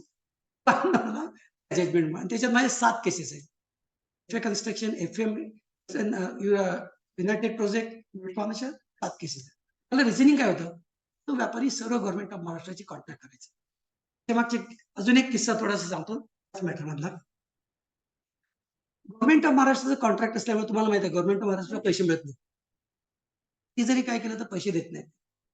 खायला पैसे नाही. तुम्ही लायबिलिटी 50 कोटीच्या की 60 कोटीच्या वरची लायबिलिटी 5 कोटी भरायला नाहीये. बिझनेस सर्व बंद झालेले आहेत. पैसे भरायचे तर काय करायचं म्हटलं या केसमध्ये. म्हटलं आता एकच काम करा, ही जी रेमेडी आपल्याकडे रजिस्टर पोस्टाने पाठवायची, अडॉप्ट करा. पिटिशन जेव्हा फाईल केलं, आम्हाला प्रश्न आला, त्यांचे 4 अकाउंट अटॅच केले होते. पर्सनल 3 केले होते, गव्हर्नमेंट ऑफ महाराष्ट्राचं अकाउंट अटॅच केलं. ते बाय डिपार्टमेंटला येतो. तुम्हाला पॉवर आहेत ना रिकव्हरीसाठी. फाईल केलं, पण स्टे कुठे आहे? तिथे अकाउंट अटॅच करा. ते अकाउंट अटॅच केल्यानंतर आमच्याकडे जे सिनियर काउन्सिल होते, गुड पर्सन, त्याच्यात काही प्रॉब्लेम नाही पडला. Nice person. काय झालं, एक दिवस तुम्हाला माहिती आहे, सकाळी कोर्टासमोर मेन्शन करावं लागतं. ना माहिती आहे, सकाळी जर तुम्हाला सांगायचं असेल तर मेन्शन करा. आमचा उद्देश काय होता, दिवाळी जवळ आली 2017ची, अकाउंट सर्व अटॅच केलेले आहे, स्टाफची सॅलरी द्यायला पैसा नाही आहे, स्टाफ थोडी शांत बसणार आहे. मी रिक्वेस्ट काय केली, सिनियर काउन्सिलला सांगितलं, बाबा रे काय म्हटलं, एक काम करा, ते सकाळी येऊन तुम्ही फक्त कोर्टासमोर सांगा, मला असा असा प्रॉब्लेम आहे, मला तुम्ही अप्रोप्रिएट फक्त आमचं एकच अकाउंट ओपन करून द्या असं सांगितलं. त्याने मेसेज केला. त्या दिवशी पहिल्या दिवशी रात्री बोललो, दुसऱ्या दिवशी पण मेसेज केला. आणि ते बरोबर 11 वाजताच टायमिंग असतं, 15 मिनिटं मिळतात त्याच्यात. टंकलेचे साहेब आणि जामदार साहेब होते जण. आम्ही 11 वाजले, 11:15 वाजले, साहेबांचा पत्ताच नाही. ऍडव्हान्स मध्ये तिथं काउन्सिल म्हटलं, आपल्याला ते 2 वर्षांनी देतील, पण सिनियर काउन्सिलला आदल्या दिवशी चेक द्यावा. फॅक्ट आहे. शेक ऍडव्हान्स मध्ये, दुसऱ्या दिवशी गाय. प्रॉब्लेम नंतर 15 मिनिटांनी आले. मी संदीप आणि पाटील आणि मी आणि व्यापारी सर्वांवर चिडले ते, तुम्ही मला कम्युनिकेट का नाही केलं? म्हटलं साहेब, तुम्हाला ऑलरेडी मी SMS केलाय, तुमचा मेल पाठवलाय, सकाळी मी फोन केलाय, माझी काय चूक आहे? मी वेळेवर येणार नाही, तुमच्या काही डिफिकल्टीजमुळे. That is not my mistake. You do whatever you want to do म्हणे, आणि गुड लक म्हणून निघून. गुड लक हा शब्द वापर. आता मला कुठल्याही परिस्थितीत बँकेकडून ड्रॉ करून घेणं महत्वाचं होतं माझ्याकडे, कुठल्याही परिस्थितीत. ते कारण सरळ सॅलरीचा म्हणजे एम्प्लॉईजचा प्रॉब्लेम होता. मग मी काय केलं, त्यांना एक सांगितलं, म्हटलं एक काम करा, पण 2 वाजेपर्यंत थांबा, कारण ते 2 वाजता पण 15 मिनिटं मिळतात पेन्शन काढण्याला. चांगलाच पाहिजे, तू उभं राहिलो. म्हटलं सर असा असा प्रॉब्लेम झाला, फॉर्च्युनेटली आमचे सिनियर काउन्सिल सकाळी आलेले नाहीत, मेन्शन करू शकलं नाही. मला मेन्शन करायचं. काय मेन्शन करायचं? तसे माझे सर्व अकाउंट बँक अकाउंट अटॅच केलेले आहेत. त्याच्यानंतर दिवाळी जवळ आलेली आहे, स्टाफचा पगार नाहीये, सर्व अकाउंट अटॅच केले. माझी एकच रिक्वेस्ट आहे की मला तुम्ही अकाउंट बंद करून द्या. आणि एक काम करा टाकले साहेब, तुम्ही 3 वाजता या. जो तो बेंच 3 वाजता माझ्यासाठी बसला. म्हटल्यानंतर त्यांना कुठले अकाउंट दाखवले, त्याच्यातलं एक अकाउंट गव्हर्नमेंट ऑफ महाराष्ट्र दाखवलं. त्यामुळे एक काम करायचं, ऍफिडेव्हिट फाईल करा. 3 वाजता 5 मिनिटात बेंच संपला, 4 वाजता बसतो म्हणजे आम्ही. ते आपल्याकडचं नवीनच होतं, कारण आयुष्यात असं कधी बघितलंच नाही की असं कधी होऊ शकतो कोणाचं. त्याला परत आम्ही, संदीप फॉर्च्युनेटली होता, पाटील म्हणून ते होते, 1 तासाच्या आतमध्ये आम्ही ऍफिडेव्हिट तयार केलं कोर्टासमोर. त्याची प्रोसेस करून कोर्टासमोर 4 वाजता आणलं. त्यावेळेस आम्हाला संकलेच्या साहेबांनी लास्ट बट वन डे व्हॅकेशनच्या आधीचा होता, त्यांनी आम्हाला रिलीज करून दिला. आणि देअर आफ्टर आम्ही आमच्या स्टाफच्या असा एक सिनियर काउन्सिल नावाचा जो कन्सेप्ट आहे, एक अनुभव येतो. Of course it was a good experience, कारण काय होतं त्याच्यापासून आपण शिकतो बऱ्याचशा गोष्टी. पुढे जर काही करायचं असेल, there are certain senior counsel they are very nice, त्याच्याबद्दल काही प्रश्न नाही. असं एकंदरीत त्या पर्टिक्युलर केसमध्ये घडलंय. त्याच्यातून तुम्हाला ऍडव्हान्टेज घ्यायचं असेल, यू कॅन टेक भरपूर ऍडव्हान्टेज तुम्हाला मिळतील, सब्जेक्ट टू द कंडिशन तुमच्या केसमधला. आता परिस्थिती अशी आहे, हे प्रोव्हिजन, हे जजमेंट जीएसटीला अप्लिकेबल नाही. Let it be absolutely clear. जीएसटीचं प्रोव्हिजन ऑलटुगेदर डिफरंट आहे. व्हॅट करता अप्लिकेबल राहील. तुम्हाला 15/17 पर्यंत कुठल्याही पद्धतीचे 10% भरायची जरूर पडणार. एंटायर याचं मी समराईज जर केलं, बाबा रे 10% भरायचे नाहीत, is required to be filed within a prescribe. तर प्रिस्क्राईब टाइमच्या आत नाही केलं, कंडोन करताना जजमेंटचा उल्लेख नाही करायचा. मी तुम्हाला रिपीटेडली सांगतो, जजमेंटचा उल्लेख केला रे केला की बघा ना, मी व्हॅटच्या पुस्तकात तुझ्याकडे असेल तर मला एक काम करेल, व्हॅटचं पुस्तक काय ते सेक्शन त्यात स्पेसिफिक म्हटलंय, मला माहिती आहे का टाकलंय. ते फक्त व्हॅटमध्येच नाही टाकलं, बीएसटी मध्ये पण टाकलं होतं. नागपूरला एक केस झाली होती, प्लास्टिकच्या बॅग असतात ना, प्लास्टिकच्या 10,000 रुपयाच्या, दाखवतो तुम्हाला.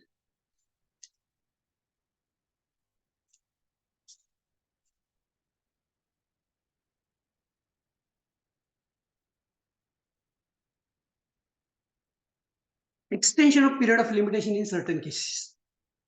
The appellate authority may admit any appeal under section 26 after a period of limitation laid down in the said section. म्हणजे आपल्याकडे 8 दिवस.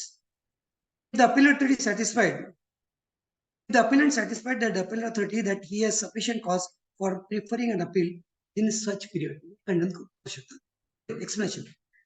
For the purpose of this section, when an appeal is preferred, section 26, after a period of limitation, जे आता आपल्या होतील, down in that section, on the ground, the appellant came to know of any judgment, decision, or order of any court, criminal or other authority after the expiry of period of limitation, foresaid, whether such judgment or decision or order was delivered or made on or before the expiry of period, shall not be deemed to constitute sufficient cause for the purpose of limitation. त्या जजमेंटचा आधार घेऊन cannot से की माझा period माझा condone करा. म्हणून मी तुम्हाला सांगितलं जे डिफिकल्टीज आहेत, काही आजारी पडली, वडील आजारी पडले, बँक डुबली, माझा धंदा बंद झाला, that would be a good ground, त्याच्यामुळे अपील फाईल करू शकले. पण तुम्ही जजमेंट जर कोर्ट केलं अपील कंडोन काही प्रोसिजर कोणत्या अथॉरिटी करणारच नाही, कारण ultimately they are bond by this particular. असं म्हणून म्हणतो की या सेक्शनचा फ्लॅट मध्ये मला बेनिफिट जर घ्यायचं असेल ना, kindly go through each and every section. 25 बघा, 25 माझे 4-5 केसेस पडलेले आहेत. म्हणजे केसेसमध्ये इव्हन 5 वर्षाच्या आतमध्ये ऑर्डर पास केल्या नव्हत्या, 5 वर्षाच्या आतमध्ये पण ऑर्डरने पास केल्या. Period of 5 years. काही केसेस अशा होत्या, मला माहिती आहे की व्हॅटमध्ये 2 लिमिटेशन्स आहेत. The returns are in time 3 वर्ष, रिटर्न्स लेट 4 वर्ष. 20-5 मधल्या ज्या ऑर्डर्स आहेत, जर त्या पिरियडच्या लिमिटेशनच्या बाहेर गेल्या असतील ना, ऑल्सो टाइम बार. तुम्हाला तसं सबमिशन करावं लागेल. काय होतं आपल्याकडे, तुम्हाला कदाचित कल्पना असेल, आपल्याकडे असेसमेंट ज्या होतात ना, पिरियडच्या नाही होत, वर्षाच्या नाही होत. Period contain in that financial year. 1 महिन्याची ऑर्डर पास करू शकेल, 5 महिन्याची ऑर्डर पास करू शकेल. Period contain in that financial year, ते करण्याकरता तुम्हाला लिमिटेशन दिले. एकदा जर माझे रिटर्न मी फाईल केले, तुम्ही जर माझे रिटर्न असेसच नाही केले, my returns are deemed to have been accepted, पण केलेलं. अशा रिटर्न्स मध्ये सबसिक्वेंटली 23-2 असेसमेंट, 25 असेसमेंट नाही. एकदा माझे रिटर्न ऍक्सेप्ट झाले की जो काही टर्न तुम्ही मी डिस्क्लोज केले, that has been deemed to have been accepted. Deeming fiction create झालं, returns are accepted, operation of law order pass झालेली आहे, तर तुम्हाला 23-5 मध्ये जर करायचे असेल तर होणारच नाही, कारण all the purposes that case is barred by limitation. आणि म्हणून त्याच्या पुढे जर रिटर्न ऑफिसर असेल तर 23-6 नावाचा एक सेक्शन आहे. 23-6 मध्ये काही लोक एक्सरसाइज करतात तो सेक्शन, त्याच्यामध्ये कन्सिलमेंट पाहिजे. जर कन्सिलमेंट असेल, it is not recorded in the books of accounts, तर 23 ला लागतं. 23-5 तुम्ही करू शकत नाही. आता हे सर्व आर्ग्युमेंटचे इश्यूज आहेत, हे तुम्हाला तुमच्या depends upon the facts of each case मला ते अपील अथॉरिटी समोर घ्यावं लागेल. अपील अथॉरिटी समोर जाताना ते टर्म्स मध्ये जायचं. माझे असे व्ह्यूज आहेत, सांगतो त्यांनी नाही ऐकलं ना, reject it. That is the best remedy. Reject केलं नाही केलं की तुम्हाला एक सेकंड अपीलचा चान्स मिळतो. सेकंड अपील मध्ये सर्व गोष्टी मला डिटेक्ट करायचे आणि आय एम शुअर तुम्हाला 101% केसमध्ये रिसल्ट. असं एकंदरीत या म्हणजे एक मात्र मला रिअली आनंद वाटतो की मी ते जजमेंट सुप्रीम कोर्टमध्ये घेऊन गेलो. सुप्रीम कोर्टाने म्हणजे no doubt Bombay high court larger बेंचने माझ्या अगेन्स्ट मध्ये दिलं. I was now I can say I am the happiest person in the world. दिवशी मला झोप लागली. असं फ्यूज जेव्हा मांडतो ना आपण, फ्यूजला जर कोर्टाचा सपोर्ट मिळत असेल ना, तर डिपार्टमेंटने मला असं कळलं की रिव्ह्यू पिटिशन फाईल करा. काय म्हटलं काय प्रॉब्लेम नाही, तुमचा अधिकार आहे. रिव्ह्यू एंटेक. आणि एक लक्षात ठेवायचं, as on today which judgment is applicable, which judgment hold the field. सरळ सांगायचं, अंशुल इम्पॅक्टचं जे जजमेंट आहे त्याच्यावर तुम्ही एसएलपी फाईल केली, SLP has been rejected. Bombay हायकोर्टाने म्हटलं की it's not a good law, larger has been stuck down by Bombay Supreme Court. That means Anshul impact मधलं जे जजमेंट आहे इज अप्लिकेबल. बाकीचं तुम्ही बाकीच्या सर्व गोष्टी विसरून जायच्या. अंशुल इम्पॅक्ट लक्षात ठेवायचं. 28-18चं जे जजमेंट आहे त्याच्यामधला जो लॉ आहे ना, दॅट लॉ इज अप्लिकेबल. लक्षात ठेवायचं. आणि 10%चा concept with great respect to authority, तो 10%चा इफेक्ट दिला. साधी रिक्वेस्ट केली होती की मला फक्त तुम्ही 10% टाकून मला मेरिटला खूप चांगले केस आहे. त्या केसमध्ये तुम्ही 50-60 कोटी डिमांड काढली, तर मला 22 कोटीचा रिफंड आहे. तुम्ही 22 कोटीचा रिफंड असेल, आय शुड पे 10%. तर तुम्ही माझी केस करा, बाकीच्या तुम्हाला ऐकायला तयार होतं. ठीक आहे, तर मग चालेल ना, चालेल. काही असतील कधी तर सांगा.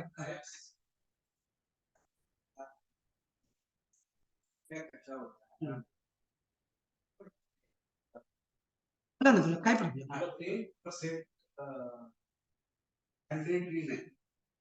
मॅन्डेटरी नाही ह्या जजमेंट. एक मिनिट परत एक क्लॅरिफिकेशन करतो. Filing of appeal admission of appeal नाही. 10% फायलिंगला पाहिजे होतं, ऍडमिशनला नाही. ते काय म्हणतात अपील फाईल करायचं म्हटलं की 10% भरा. It is not a stage of admission. Admission comes after filing. Technical aspect माझं काय क्वेरी आहे की 10%चा रिअल बेनिफिट 10% मॅन्डेटरी थोडं बाजूला झाल्यामुळे रिअल बेनिफिट डीलरला काय मिळेल. Otherwise also authority has got powers to determine the tax. One minute तुम्ही आता कुठं आलात? स्टेवर आलात, करेक्ट आहे. आता तुम्ही स्टेवर आलात, बरोबर आहे. आणि डिपार्टमेंटात ते 50% पण मागेल.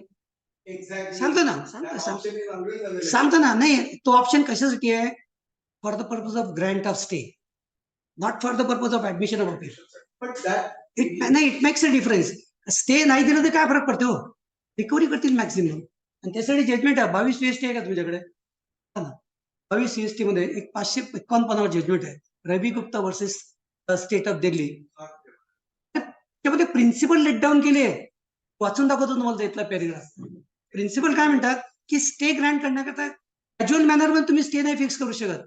To go to the merits of the matter for the purpose of fixing the pay of payment. आणि त्याच्यानंतर फिक्स करा. जर एखाद्या particular does not stand on the it has no legs to stand, you cannot ask for the payment. ते grant करावंच लागेल तुम्हाला. CST आपल्याकडे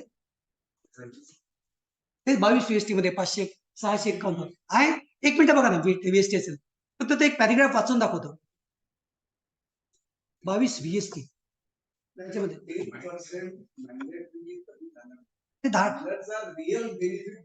सर मी तुम्हाला सांगतो ना, आता माझ्या भारत पेट्रोलियमच्या केसमध्ये 1,556 करोड पेमेंटवर अपील ऍडमिट होते. स्टे नील पेमेंटवर स्टे मिळतो.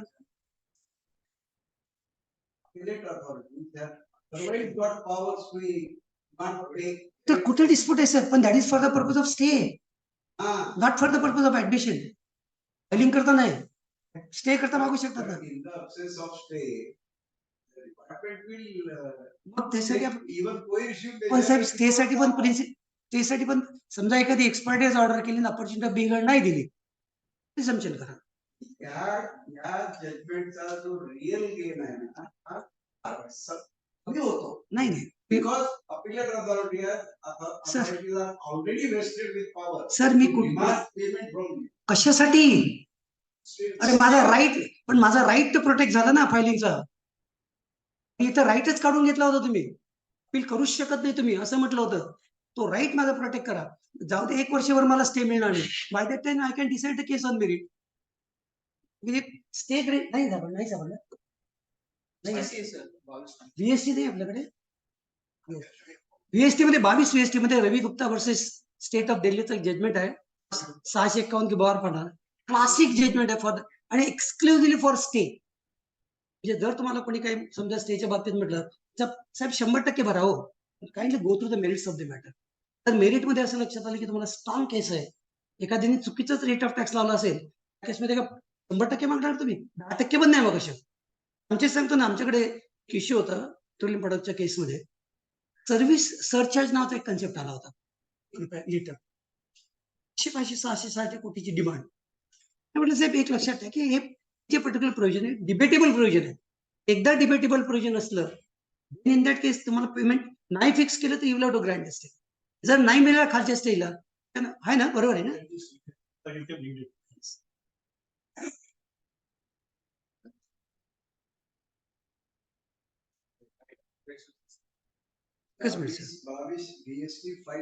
करेक्ट. हा राईट. त्याच्यामध्ये त्यांनी पॅराइट आहे ना, 1 मिनिट वाचून दाखव. Principle relating to the grant of stay, pending disposal of the matter before the concerned forum have been considered in several cases. It is to be noted that in such matter, though parite, I think. I can 10. The 10 was there. It is true that on merely establishing the prima facie case, interim order of the protection should not be passed. But if On courtesy glance, it appears that the demand raised has no legs to stand. It would be undesirable to require SEC to pay full amount or substantial part of demand. Petition for stay should not be disposed for in a routine manner, unmindful of the consequences, going from the order requiring the SEC to deposit the full or part amount of demand. There can be no rule of universal application. In such matter, order has to be passed, keeping in view the factual scenario involved. Merely because the court has indicated the principle that does not give a license to the forum authority past order, which cannot sustain on the touchstone of the fairness.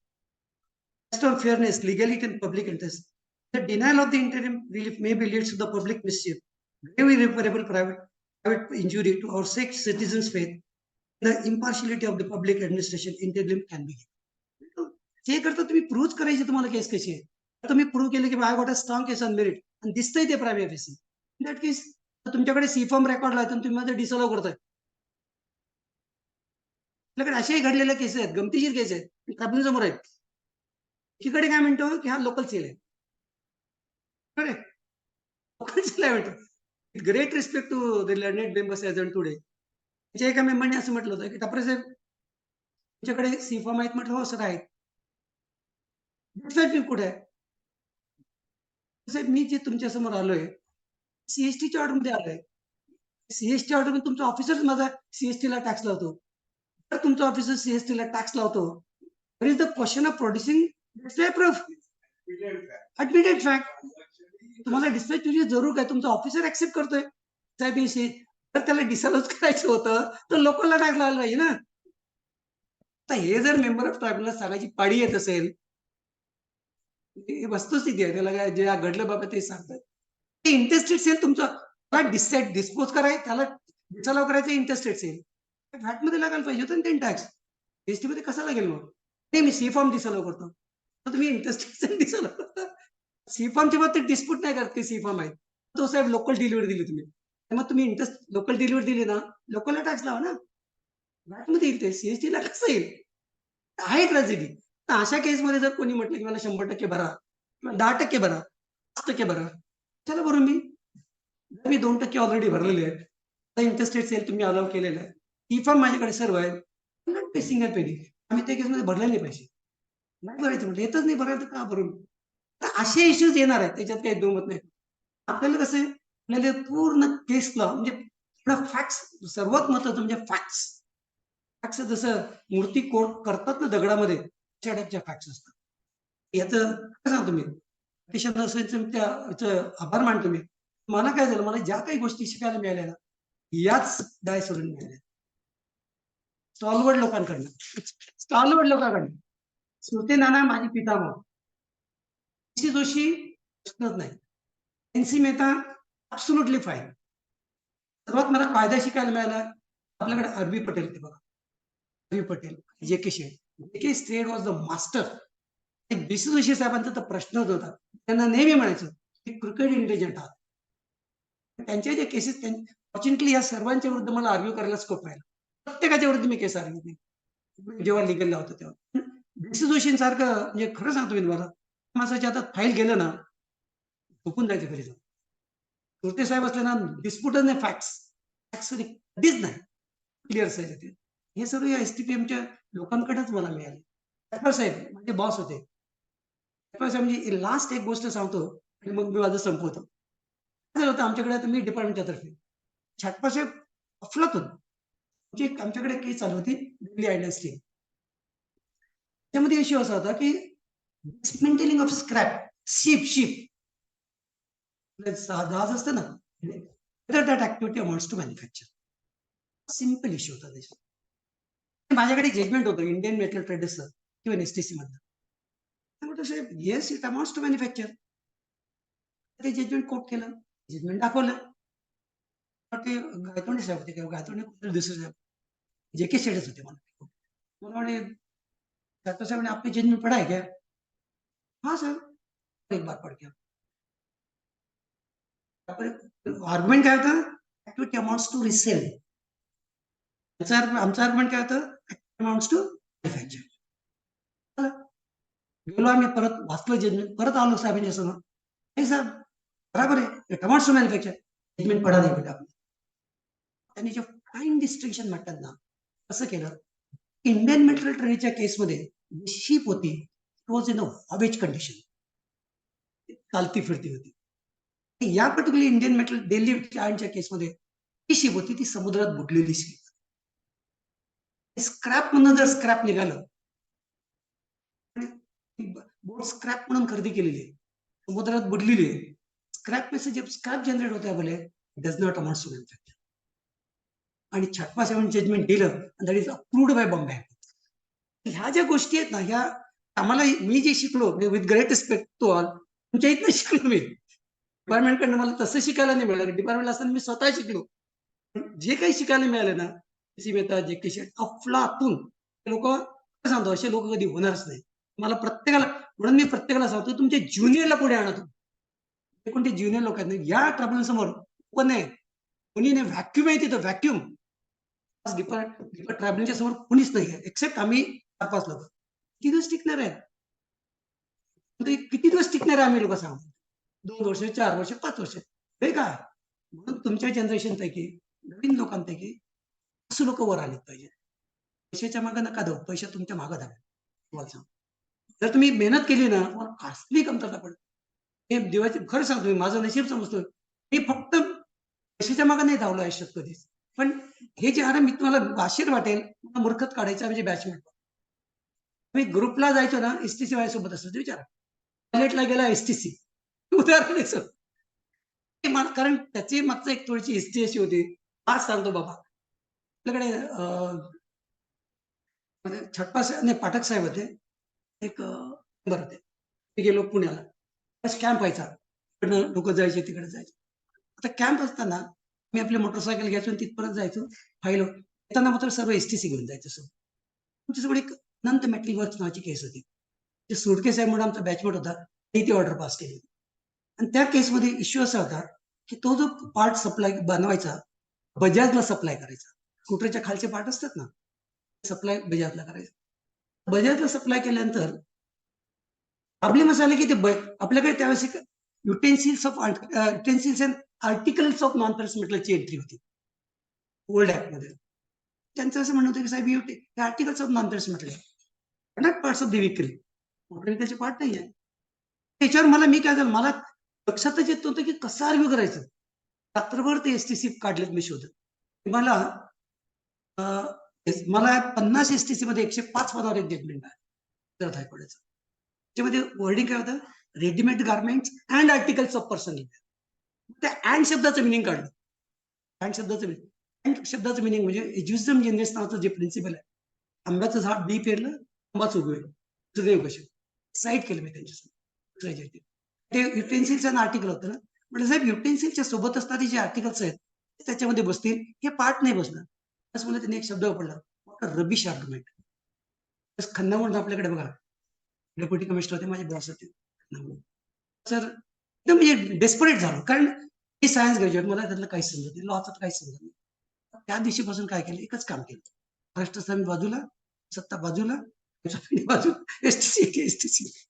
त्याच्यामुळे मग असे judgement जे आठवतात नाही, ते त्या context मध्ये म्हणजे स्टडी केलं जातं.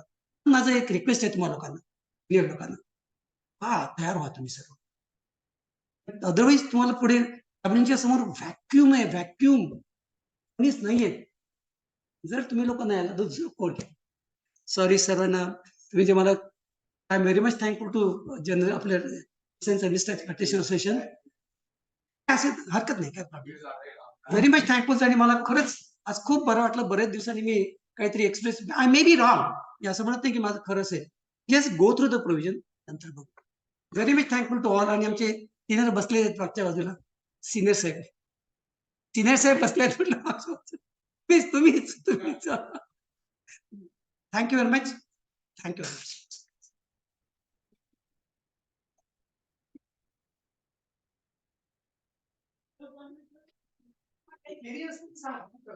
एवढं नाही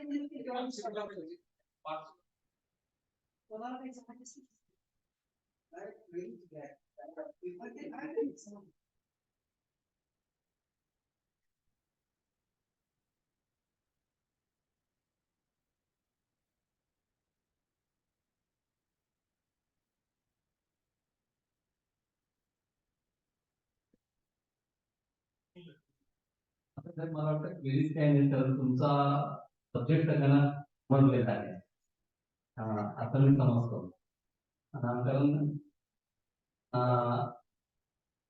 मी सुरुवातीलाच म्हटलं लोकांना असं वाटत होतं की ही जजमेंट आलेली आहे आता काय त्या केस ऍडमिट होणार हा लोकांचा जो समज होता तो दूर झाला.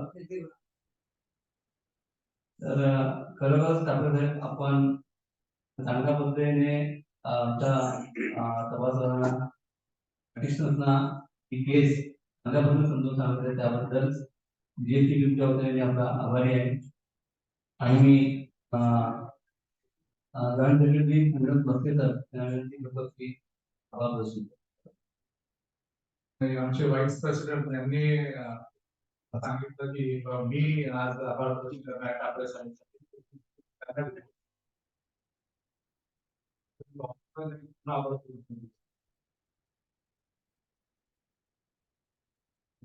President Pin Shinde, my colleagues on the dais, past president, my colleagues in the managing committee members.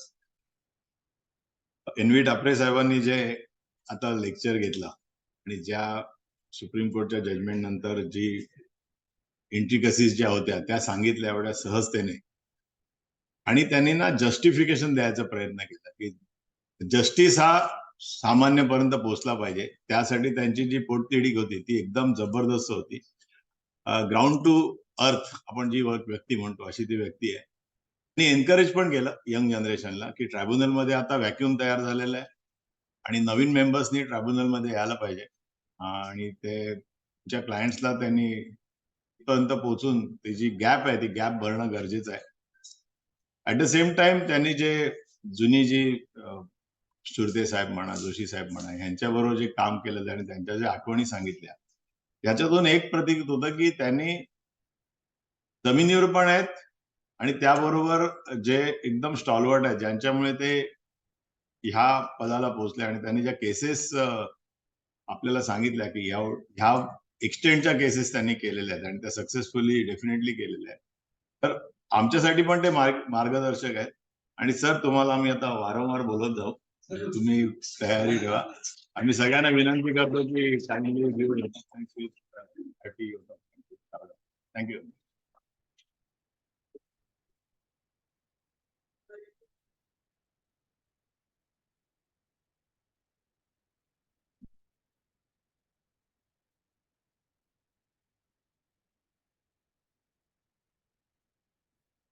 होतो की नॅशनल